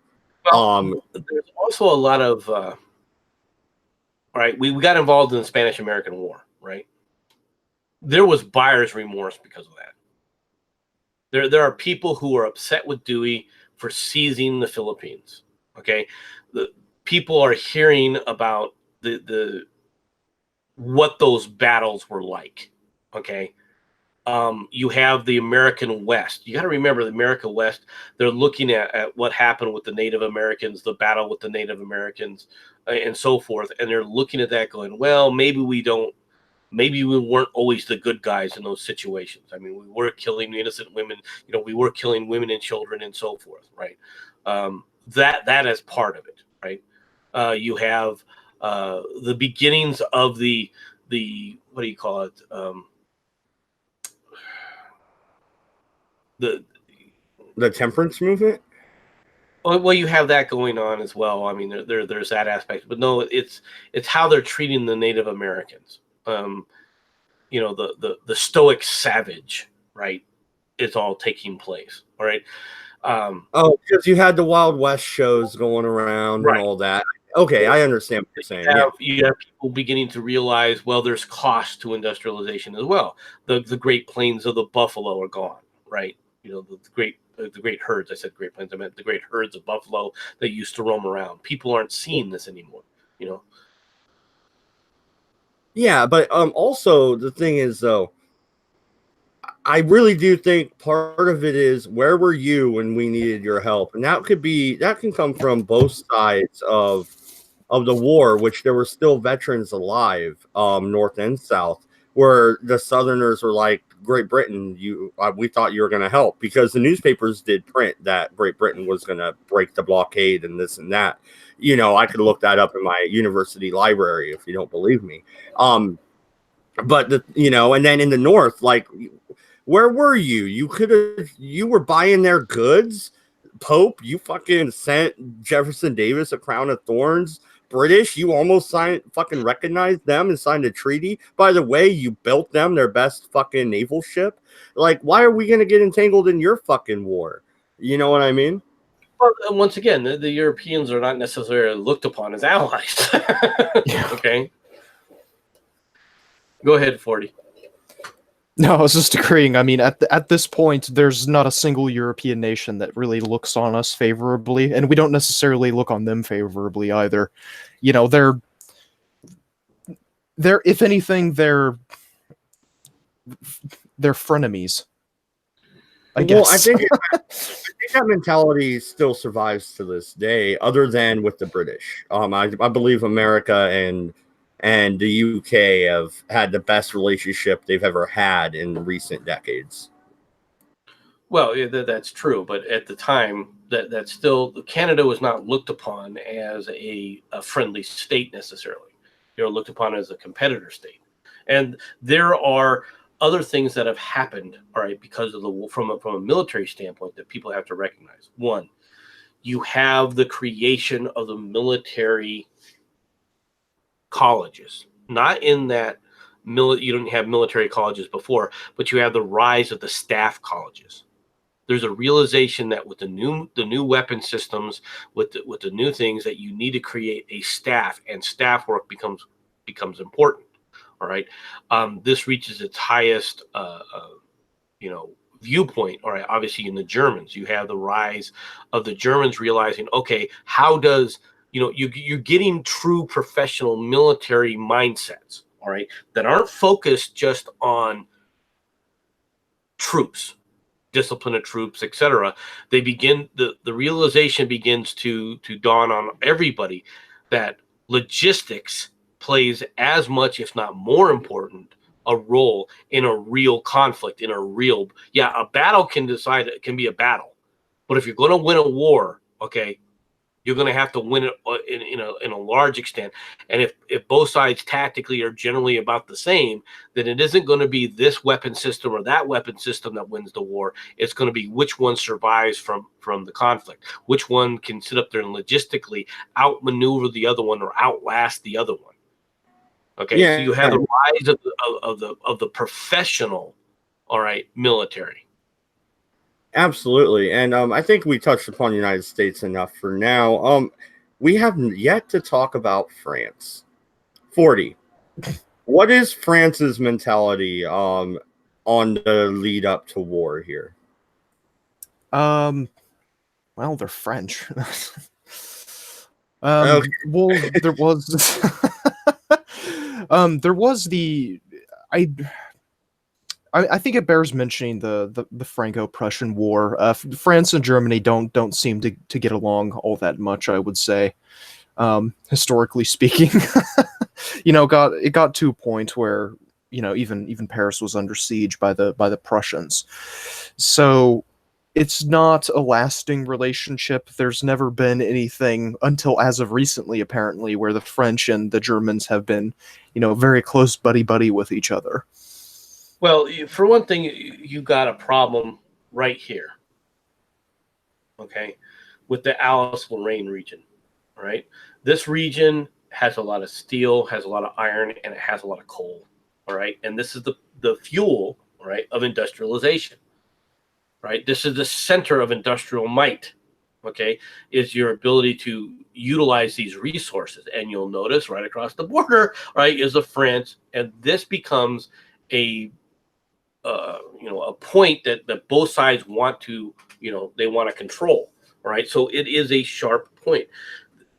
Additionally, you got to remember the rise of Bismarck is also the rise of the German Prussian state, all right? They themselves, there is a Franco-Prussian wars. You have Napoleon III, all right, a rise in France, and basically tries to, on his own, recreate a new Napoleonic empire, and he fails, and he fails in large part because the Germans are like, specifically the Persians, basically tell them to go pound stand, okay, and are able to defeat the great French military. But the French military still exists. The problem the French are seeing is they have two big areas to compete with, all right, and that is mainly, if you take a look at this map here, right, they're looking at who are their biggest enemies. The Germans, yes, that's very true. English. But their traditional enemies on the Great are Britain. And okay, now how do they compete? You got to remember that they're also major players all around the world in a lot of different ways. And so they're looking at it from the perspective of, okay, we have to compete with the British naval power, so they're busy trying to expand their navy, all right, and they're building new ships and new warships, and that's where a lot of their industrialization is focused on, all right. But at the same time, from a landmass wise, population wise, they have to compete with the German Empire, right, and they have failed now disastrously. And while the Germans are able to start expanding from a troop perspective, all right, because the populations are growing, they're not growing as quickly as they are in France, as quickly as they are in Germany. And it's something to be aware of. It's something to recognize. Go ahead, 40. I think you had something to add there. Well, I mean, I suppose you could say there might be minor conflict with Belgium in terms of the relation that they had with the British as well. Maybe the French might want more influence. Honestly, I don't know all that much about France during the late 1800s. All I know much about is basically the rudimentaries of the Franco-Prussian War. But I imagine Belgium might play a bit of a part if I was a guessing man. Well, and here's the thing, though. Like, history could have been so much different if Britain and Germany would have had a treaty instead. And let's get into that point. All right. Who had treaties with who? Which ones were secret? Which ones were public? Which ones were secret but really public? What the fuck? It's that portion of the show, MC. What the fuck? Well, I mean, complicated. Okay, if you really want to think about it, I mean, they all had treaties with each other. If you really want to know the truth of the matter, they were all freaking, Germany had treaties with Russia. Germany had treaties with Austria-Hungarian Empire. They had treaties with Great Britain. They had treaties with France. Okay. So it was a matter of, okay, well, which ones of these treaties do you repudiate and which ones do you stand by? Mm-hmm. Great Britain is the linchpin behind all this. Okay. And it comes down to, okay, who will Great Britain support? Now, this is not just an esoteric conversation here. Okay. Because if Great Britain has worked with the Russians, Great Britain has also gone to war with the Russians. Okay, Great Britain has gone to war, and it's at different times supported the Ottoman Empire. Great Britain has been obviously a major adversary of France. Okay, and at the same time, has sided with the French. All right, so the question has always turned around the Great Britain being the linchpin. Now, here's why: if Great Britain decided to side with Germany, right, during this conflict, all of a sudden Germany has no problem with supplies. Mm-hmm. From a naval perspective, they have no problems at all. In fact, France then gets starved of resources, not Germany. Okay. Yeah. Here's the thing, though. Before you move on, because last night I started the Great War. Check their channel out. I am using them as a source for some of my information, so check them out. Much more professional than us, but not as funny. Anyway, here's the thing. They brought up a good point at the beginning. Germany builds this big fucking navy, right? Because the Germans need everything big. So they build this fucking giant ships, and it's fucking great. And it just sits there the whole fucking war. Not exactly, but yeah. That wouldn't have happened if Britain would have sided with Germany. And if Britain sides with Germany, the United States doesn't get attacked by the Germans. The United States stays out of the whole fucking business. That's very true. But what Britain also has is Britain has really some very close ties with the Benelux. All right. The Belgium, Luxembourg, and the Netherlands. All right. And this is something that people truly don't understand. The reason Britain in my opinion. MC, real quick. Stay right there. Keep that in your head. I need to answer the chat real fast. Falcon. Yes, it is 2019. The Great War did cover all of World War I. They are now doing the build up to World War II. And going into World War II in a year or whatever, like a year or so. So their channel is still active. Still check them out. Anyway, go ahead, MC. I just had to answer the chat real quick. The thing that people forget about is the ties that the British people have, right, with the Netherlands and the Benelux, right? And you got to remember William of Orange. People talk about William of Orange, right, who took back against Edward II, right, or Edward III, I rather. He comes from the Netherlands. Okay, there is you have to understand that they are very closely aligned, and they have a lot of ties with the Netherlands. All right, and what Britain wants to do is, as they see the war clouds brewing, what they want to do is they say, look, these small little countries, right, Belgium and the Netherlands, we want them to be left alone. So if there's going to be a big war, right, whoever violates that territory we will consider the bad guys. Okay? Yeah. So, and when it comes to the Austro-Hungarian Empire, they themselves, the British, don't really care about the Austro-Hungarian Empire. Why? Because quite frankly, it's a non-player, all right? It's a shell of what it was, okay? Nobody considers them a strong nation in any way, shape, or form. Yes, they're the old things, but they're slowly being carved up. And the only reason that they would bolster them in any way, shape, or form is if they were dealing with the Ottoman Empire. The Ottoman Empire, however, is also a shell of itself. Okay? So the British are looking at it from the perspective, well, who's the biggest threat? Well, we know that their biggest threat is France, right? Well, no, because they're looking at the French, and the French Navy, they have no respect for.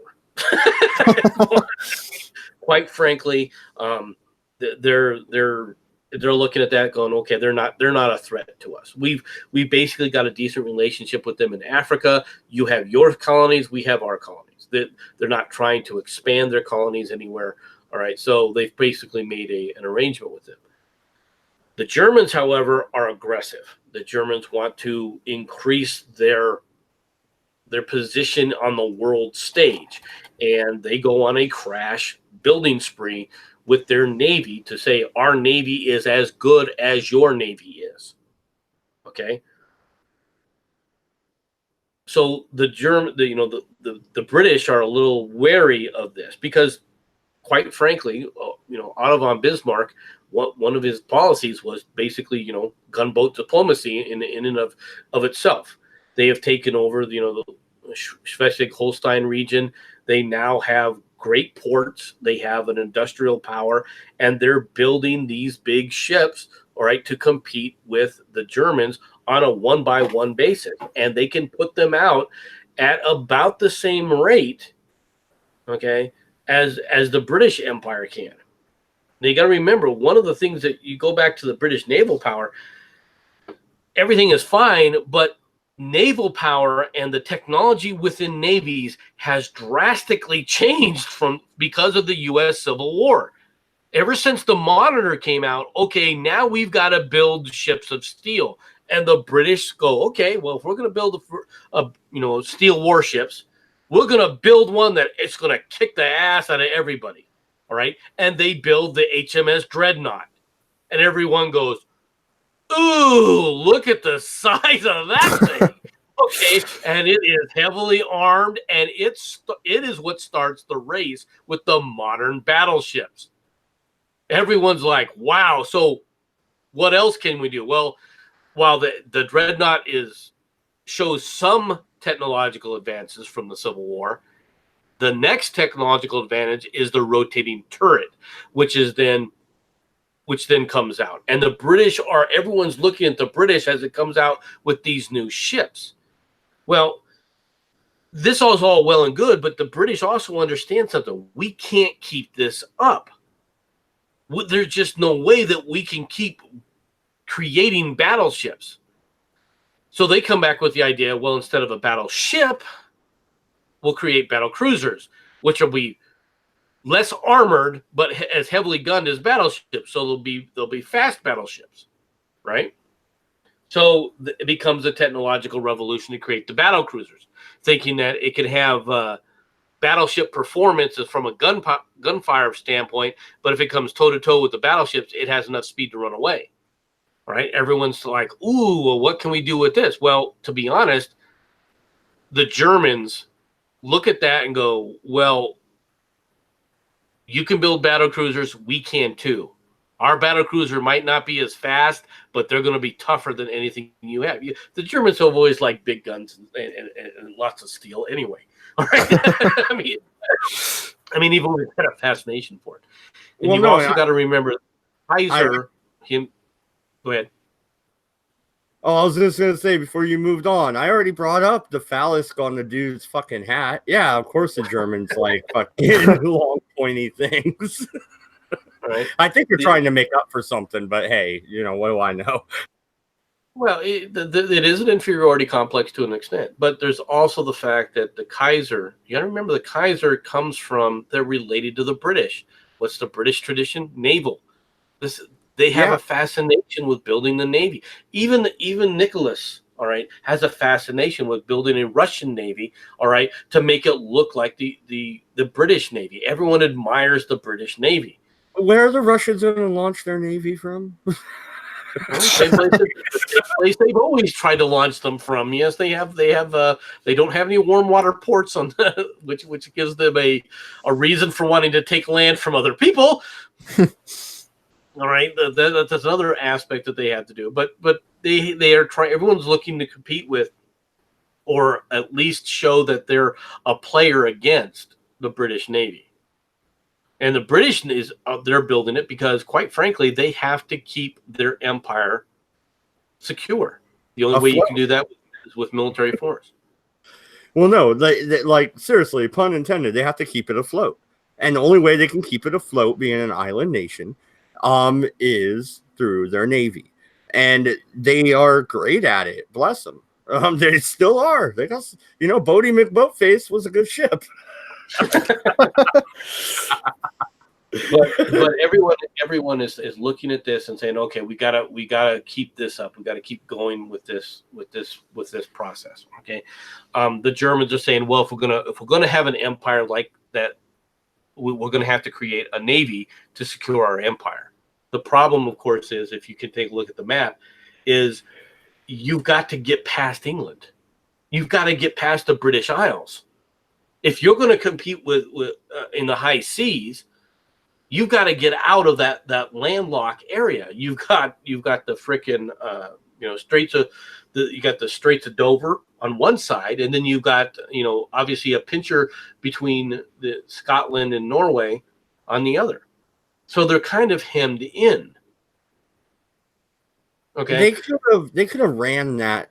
Okay, we'll get to it in more depth, but there was only like one or two naval battles of the German Navy trying to break free. They could have broke through if they would have stuck with it. They just the Kaiser was too scared to lose his little boats. I don't know. The one thing that they could have done, possibly, right, is by having a major high seas battle. They probably would have lost, but what they could have done was enough damage to ease the blockade, possibly. Mm-hmm. Right, but you have to realize at the start of World War I, the British Navy is the predominant navy. Period. Okay. Yeah, not even the United States Navy can compete. If we went to war with the Brits, their Navy would have outclassed us. Well, yes and no. All right. The advantage the United States has is we got two coasts. Okay. Yeah. And the reality is we got the coasts that we have are long, and we could build ships. All right, on the West Coast, we could build ships on the East Coast, and we can build ships in the Gulf. All right, for the British Navy to try and blockade the United States would have been extraordinarily difficult. All right, especially in comparison to what you're dealing with here in blockading Germany. All right, Germany has they've got some areas that go out into the North Sea, but nothing else. Yeah, absolutely. Okay, so let's take a look at the key figures before the war. We've hardly talked about Ferdinand. Why is he so important, and why is he the first domino? Well, Ferdinand is the let me share this back here with you guys again. Ferdinand is the crown prince of the Austro-Hungarian Empire. So, and this is Ferdinand with his wife Sophia. Okay, this is the last, like I said, of the Holy Roman Empire. It's the final stages of their breakup, and he is the crown prince. He is the only one, all right, in the line of succession, all right, for the empire. Okay, so wait, so he was related to Constantine? Well, no, not Constantine. That's not Constantine. No. It would be they go back and they Charlemagne. They take their line generally to Charlemagne. They all try and do that, but yeah, basically that's what they're going back to. All right, in the establishment of the Holy Roman Empire. Now, is he directly related? No, I mean, but they go back along those lines. All right, he is the heir of the succession for it. Now, he himself has no children. He has no heir under him. Okay. Well, I think that it's very there is an heir under him, but he's very sickly and so forth. Right. And they look fairly old. She couldn't conceive at this point, right? They look old, right? They are old. Okay, so even though now they're not as old as their the grandfather or Otto, who's basically the Holy Roman Emperor. He's in his 80s. Okay, so this is his offspring, and by killing him, the Austro-Hungarian Empire says, okay, we need to punish the Serbs. That's why it becomes the spark. But he is the last of the dynasty. He's the crown prince. Yeah, but why? Why does he have? They tried to kill him 3 times that day. The third time was by chance that they succeeded. Why does he have the target on him?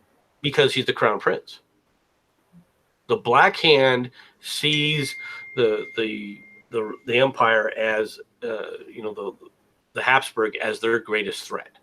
Okay, and quite frankly, because of their placement, all trade generally has to go through the Habsburgs before it goes in and out of Serbia. Or it's either that or deal with the freaking Ottoman Empire.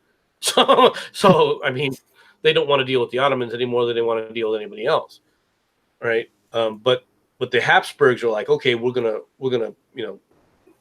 push the situation. Okay, so the Serbs, kind of chafe at this. All right. Plus the fact there's a lot of animosity, all right, from the way the Habsburgs treated them, all right, being part of the empire for the longest time, right? And so they look upon them as a threat.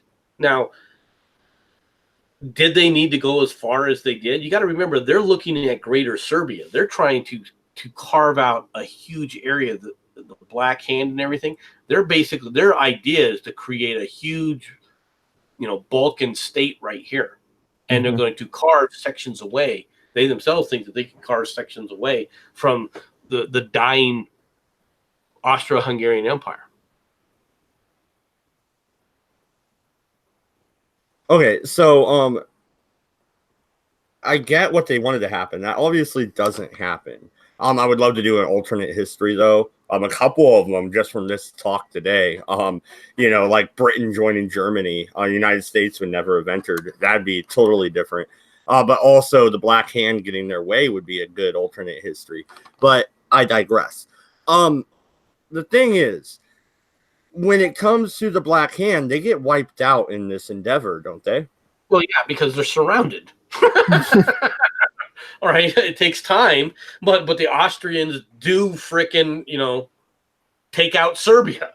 It takes a series of it takes a long time to do. It takes 2 years basically, but the Serbs survive for about 2 years, right, trying to fight back. But eventually the Austrians do win, and they go on a brutal repression of who started this war. Mm-hmm.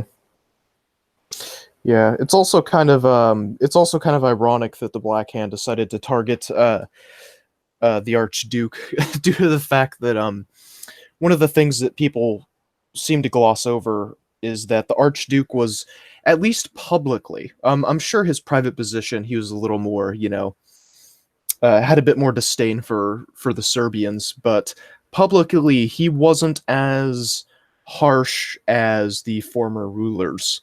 And he wasn't for the overt oppression of the Serbian people. So he wasn't someone who was amazing to deal with in terms of, just how the general Serbian population looked upon the Habsburgs. But he was certainly one rung up on the ladder. So it is kind of ironic to me that the Black Hand went out and killed someone who was maybe looked on them a little bit more favorably than former generations, who was a bit more progressive. Well, that's usually how it happens too, right? The assassination of JFK, for God's sake. But no, all right. So 40 ounce. What about the Armenians? Because there is a certain genocide that the Young Turks like to ignore, but it did happen. What do you know about them pre-war? And MC stepped away, and I'll ask him when he gets back. But I actually don't know all that much about the history of Armenia. That's something I'd have to look up a Wikipedia. Let me look at like a map here. Well, you don't have to. I can ask you something different. Okay. We're getting towards the end here, and we have Game of Thrones in about an hour. You're going to be hanging out with me on Rabbit watching it, right? And doing the after show. I am, yeah. Okay, all right, awesome. Check that out, everybody. Also, right after Game of Thrones, the big battle, we're going live and talking about it, and probably gonna fangirl a little bit. Yeah, I'll be real. There's one thing I will say about Armenia that maybe sheds a little bit of light on their little predicament. They're I don't want to say they're like the Slavs, because they're not, but they have also suffered under the kind of yoke of oppression of the Ottoman Empire. And so there's you'll find, little rebellions every now and again. But they don't have they do in fact have the drive for independence, yet they don't necessarily have the identity crisis that a lot of the Balkan regions have. Right, because the Balkan regions have been part and parceled and split up, and they've been divided among so many different empires, between the Austro-Hungarian empires, Byzantine empires, Ottoman empires, Russian empires. So there's not that kind of identity crisis as to who they are as a nation or what their religious affinity is. So you're not looking at a lot of infighting when it comes to the Armenians. With the Armenians, it is simply, the goal is a bit more straightforward. The goal is independence, ultimately, for the Armenians.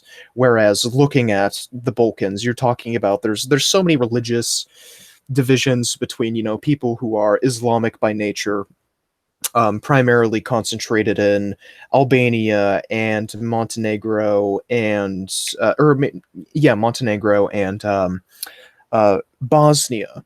This is where a majority of Islamic converts in Europe reside, is within those three nations, versus Romania, Bulgaria, and Serbia and Greece being primarily Christian.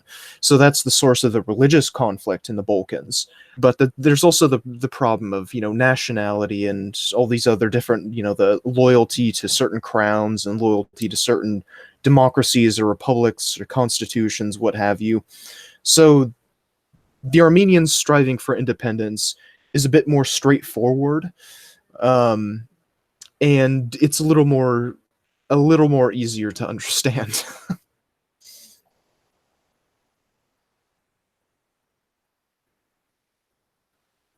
Did Matt Dodge also step away? Should I keep talking? No, I'm still here. I don't know. Yeah.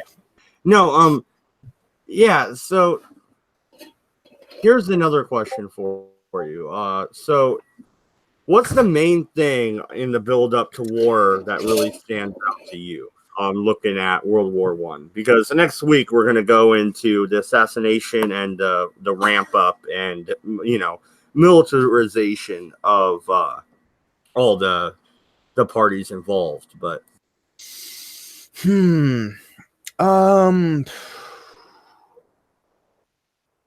I think it's, when you're talking about the kind of prelude to World War I, I think it's kind of hard to pick out any one specific event. But if I had to pick like maybe a general theme, I would say the collapse of empires. Really, this World War I is really when you don't see kings or queens after World War I very much, and if you do see any kind of royalty, well, it's in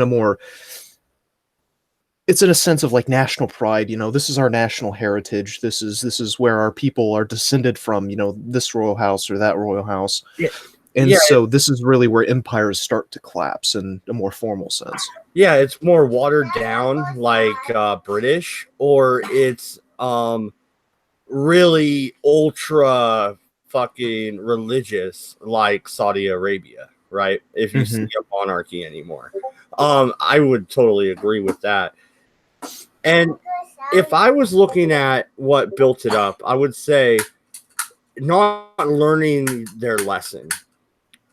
If you look at the 100 Years' War, between Britain and France, you have that. You have all these clashes between the European powers. And then you look at the American Civil War and the way that old tactics in a modern setting just doesn't work. All it leads to is mass death. It leads to, mass burials, mass graves. It leads to Pickett's charge. It leads to Gallipoli, and it will lead to Gallipoli. And it's sad that the Europeans couldn't look at American history, and not even history at that point, pretty much current events, and not figure out maybe we should change our tactics. Is it arrogance or is it stubbornness? I think it's ignorance to a lot of the implementing of a lot of the kind of newer weapon systems that we see, for instance, because we'll get into this later on down the line, but you know, at the beginning of the war, like the very beginning, you're talking about commanders that still want to institute mass marches towards the enemy's front lines. You're talking about commanders that or generals that still want to implement cavalry charges. Okay, there are people in the French military that don't the Italians actually do that at a battle?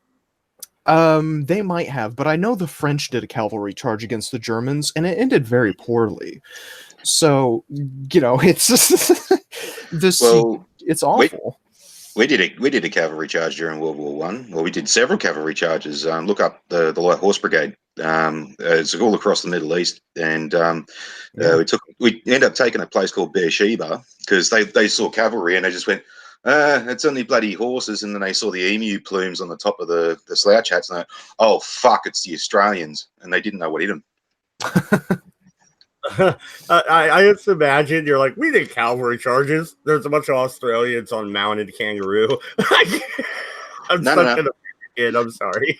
No, they were actually horses, and it was the type of horse that we used. And if you look up the famous Australian racehorse called Farlap, he was a light horse breed, and his heart was about twice as big as most other horses' hearts, and that's part of the reason why we use that breed.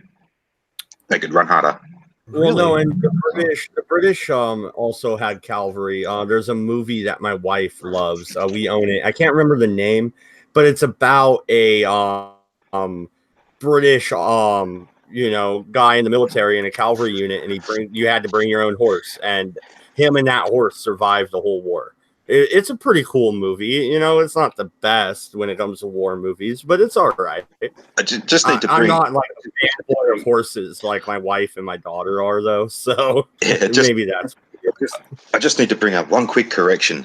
Calvary is a place where you go to die. It's a hospital where they basically, if you're on your last legs, this is where we make you comfortable. Cavalry is when you ride horses into battle. Oh, fucking hell. You gotta... No, wait a minute. The Australian is correcting my pronunciation. No, I object. Because you're talking about two different fucking things. Yes, let's ride our hospitals into battle. Yes.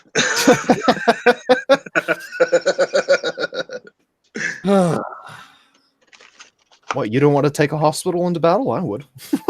Yeah, right. You get hurt, you're fucking right there. No, I'd rather it further behind the line so as it doesn't get blown up to fuck when you need it. Nah, dude, fuck that. I'm gonna ride my medical bed into battle.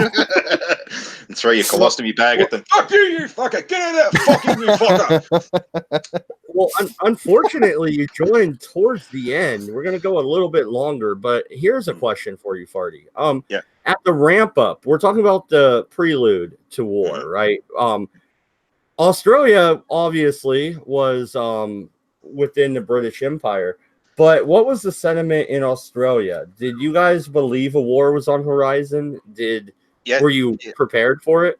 Yeah, and it's amazing the difference in attitude from back then and up to now, because during World War One was actually where the media started to get embedded with troops and stuff like that, and you actually started to see photos and body count numbers and stuff like that. Like, say, for instance, the Battle of the Somme, where hundreds of thousands of people were murdered in one day. That shit never used to happen. But at the beginning, it was the great adventure. Everyone was signing up for it. You had fucking people who were like 12 to 16 lying about their ages to try and sign up to go on the great adventure. It was protecting the motherland, doing your service for the Queen, going on this great adventure and, you know, becoming a hero and all this kind of stuff, when they didn't realize until it's too late it was a massive bloodbath. And by the end of it, You even had like the temperance movement and the fucking the feminazis back in those days. What were they called? You're talking about the God damn it. Yeah, we I know. don't remember either. I'm a man. We don't care. Yeah.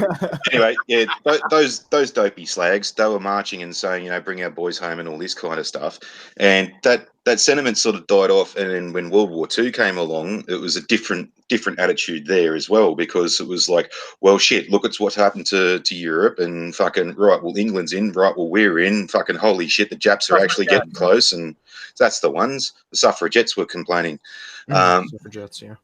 And it was sort of after that when the media started getting, with film cameras and all this kind of stuff, and especially in Vietnam, when you could see it in your home at night, every night, is when people started sort of no, sort of questioning warfare. But like right at World War One, it was seen as, yep, the great adventure.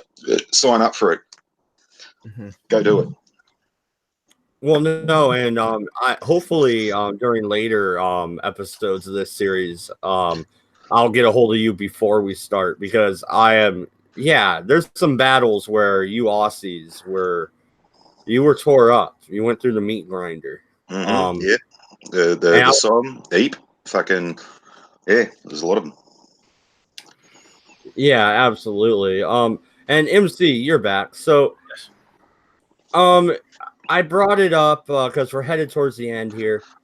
The Armenians, because contrary to what the Young Turks believe, there was a genocide, and where were they before the war? What was the sentiment there, and why exactly does it end leading to genocide? Do you think? We'll get to the genocide when it happens, in depth, but for now, It's the reason it happens is it's an attempt to put down and stop a freaking revolt.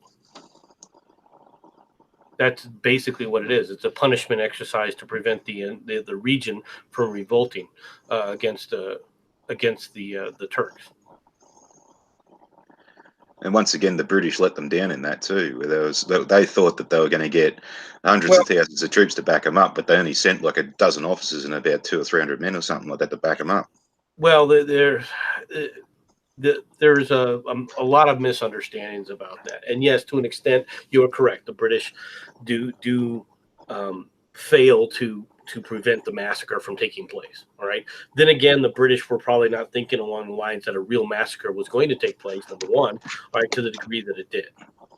Yeah, but that kind of mirrors modern day and the Kurds. But I digress. Rwanda. Yeah, no, but the thing is, though, they were revolting because of, they were being held under the thumb of the Ottomans, and being controlled and having religion. It's also, I mean, there's religious aspects going on to this. It was a revolt against the Janissaries as well. All right, and you got to remember how the Janissaries function. They would just go in there and basically, impress, right? Basically conscript the young men of the villages, right?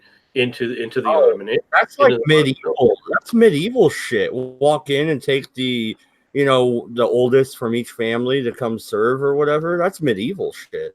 Well, that shit happens still today. It's what do you think? What do you think a draft is? Yeah, I'm opposed to the draft too. Looking at the chat, Falcon. Yeah, man. When it comes to airplanes in World War I, we will dive into that. And if you would like to join us for that episode or those episodes, hit me up, dude. I don't know if you're in Discord or if you're on Twitter, but I have an open Twitter, at Mad Libertarian 3. I bet you $10 that conversation will devolve down into how much better the Sopwith Camel was to the JSF. Well, no, he brought up a lot of good facts like that. I don't want to just read off because we're headed towards the end about the airplanes in World War I. And yeah, you have the Red Baron and shit. Like, there's a lot of cool shit to talk about there, right? Well, that's another one where we come into it because it's there's controversy over that because there was a couple of Aussie machine gunners who were shooting at him while this British pilot was following him along. And some say it was the Aussies and some say it was this British bloke, and that's up in the air now. Well, there is a lot of you are right. There is a controversy, but I think we should wait on that. Go ahead, 40. I'm sorry for interrupting. No. Yeah. Next 40, person. say something. Oh, did you say 40 or farty? I said 40. Oh, sorry. No, there's honestly, I think there's probably more substance in World War One than there is in World War Two. Like in terms of just technological advancements and the coming forth of certain ideologies, which we will get into all of. But yeah, this is going to take a minute. Well, logistically, there's several things that are happening, and we didn't really get into it today, so I'll probably have to wait till the start of it tomorrow, or next week rather. But one of the biggest concerns were the railroads. Yeah, okay? And how railroads changed the nature of the war and changed the logistics of the war. All right, and what people were looking at prior to the war and what it was going to take. Because the railroads become the key factor in determining how the war is going to play out initially, how the initial stages of the war begin. Mm-hmm. Yeah, absolutely. And there's also, with the airplane thing, America comes into that a little bit earlier. There were American pilots coming over to serve for the British, right? So that's something cool we could dive into as well. Yeah, well, yeah, that's not an uncommon occurrence. That also happened in World War II with the fucking Flying Tigers over in China, and they were basically left autonomous right up until the end. I think it was either MacArthur or Bull Halsey fucking got told about them and went, "Well, why the fuck are they still flying Kitty Hawks? Give them fucking Mustangs and shit." That was right up to the end. Then there was the American. Wasn't the expeditionary mob, was the guys who volunteered to go over to England to help out during post and like before the Yanks came in, the Battle of Britain and all that shit, who ended up getting folded into British Air Force units and stuff like that. So American pilots in RAF units. That's nothing uncommon. And actually found out there's actually a Jamaican fighter pilot that took part in the Battle of Britain, which I find funny because I don't know. I didn't even know Jamaica had like a military. I don't know. I just assume they're kind of there. Well, they were basically a colony of the British. You got to remember that. Yeah. They do have a military. They're just really laid back, man. Yeah. No, I know. I got you. Jamaica got a bobsled team. well, that, and I do think it's extremely amusing that they sent over one guy. It's just not even like two or three. Just one dude. It was like, come on. Well, what else are you going to send over? Let's be perfectly frank. I don't know. Maybe send over like a mechanic to help out. I don't fucking know. Hey man, I asked everybody else if they want to come, but they're all just too laid back, man. They're just like, yeah, we'll do it later, man. Yeah, kiss my egg, man. I'm about ready to go into battle. When we talk about mechanics,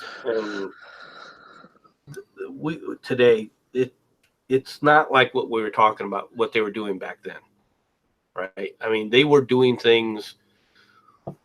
They're doing a lot more. They were building parts, for crying out loud. They were machinists and things like that. So, the idea that a mechanic just sits there and turns a wrench is really a misnomer. Well, no, and even today they don't just turn a wrench, but whatever. All right. Before we sign off here, all right. A lot of the European leaders were related. Could they have just sat down and figured the shit out, or was it out of their control? I personally, I would say that things got kind of out of control. A lot of troop mobilizations were going on, and there were a few things that were kind of outside of people's controls. Parliamentaries were being formed, and there were a lot. I think I agree with 40 here. There was a lot that was out of their control, and there were assumptions that were being made. Russia the only one that could have possibly stayed out of the war, all right, was probably Russia. Mm-hmm. Right, Russia was the only one that could have taken the risk, but I'm going to be quite frank. It was a risk that they had to take. All right, it was going to be a risk to whether or not the Germans or whether or not the Austro-Hungarians, because the Austro-Hungarians, more than any other group, if you want to talk about a bunch of bastards, the Austro-Hungarians drove this war more than any other single country, even more than the Germans did. Yeah, is that because they were in the death throes of empire? Once you're in the death throes, you try and lash out to salvage and to gain and keep your empire alive, right? Well, that's effectively what it was. The Austro-Hungarians were just trying to, grab as much fucking land as they possibly could by crook or by hook. Fucking, yeah. Well, it was a punishment thing. I mean, there was a lot going on, but the Austro-Hungarians could have easily have backed off their ultimatum. My God, yes. Crying out loud, the Serbs gave in on everything except for one principle. Yeah. That one principle. No, real quick, that one principle was ridiculous. That they get to fucking conduct the courts within Serbia. Yes. No. Yeah. No. We'll get to that. You don't conduct courts within a sovereign country. Right. We'll have to discuss that and bring that up because, like I said, if you really want to take a look at it, there's two nations that could have changed the dynamic, but it wouldn't change necessarily the war. Russia could have changed the dynamic, but the World War would have continued anyway. The only ones that could have really have stopped it would have been the Austro-Hungarians, and they had no intention of doing so. Yeah. Mm-hmm. Yeah, that is a good question though, Mad Dodge, about the royalties and how could they even possibly back out? Did it kind of run away from them? Yeah, no, I really think because you're looking at a family dynamic also on a level where you don't have that nowadays. So that could have maybe stopped a lot of the parties from, maybe it could have been a war between Austria-Hungary and Serbia. Serbia probably would have lost, but it wouldn't have been what it was. Oh no, Serbia would have definitely dead set lost because they effectively did at one point there. They held a small tiny slither of the former Yugoslavia, and fucking they basically only held on because there was like a bunch of hills and shit in the road, pretty much. Yeah, well, I mean, it was twice the Austro-Hungarians took Belgrade, so it's they took the capital twice. Yeah, if they really, really wanted to, they could have fucking taken that small salient out, and they would have owned the whole of Yugoslavia, easy. That's interesting, MC. I'm going to actually read it off. At the time of World War I, the King of Britain, Russia, and Germany were all first cousins. When asked about World War I, Kaiser Wilhelm of Germany sarcastically remarked, "If my grandmother, Queen Victoria, had been alive, she would have never allowed it." But also, having said all of that, there was also the aristocracy in all this, and it wasn't just the British aristocracy, but there was like the European aristocracy. And if they weren't fucking related, they were fucking very close bedfellows and very good associates and shit like that. And they all ended up fighting as officers. Yeah, especially the thing that's interesting about this is each one of these three, right, had a different dynamic within the nation. All right, that they were either hamstrung on from or were dealing with. All right, obviously the King of Britain, all right, is no longer the preeminent power in Great Britain. The preeminent power obviously is the Parliament.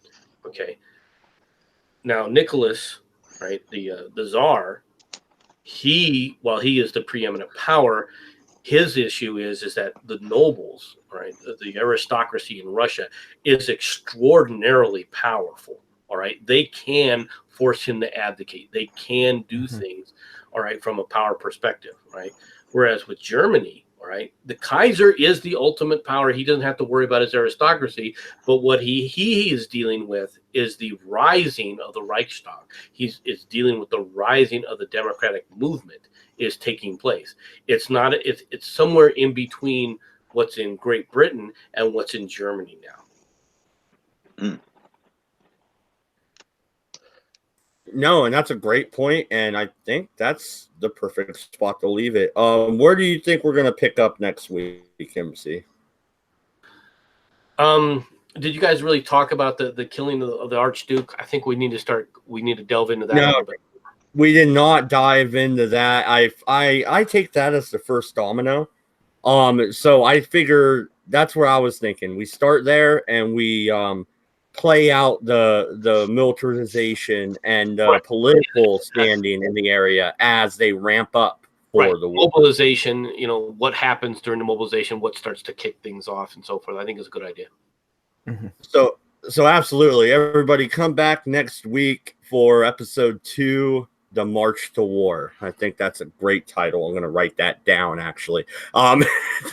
So, good night, everybody. We'll be back in, Game of Thrones time almost, 40. I Get know. hyped. So, soon, guys. Good night. Good luck. And, hey, I don't think France surrendered this time. That's a change. Not yet. Yeah. Good night, everybody. We're out.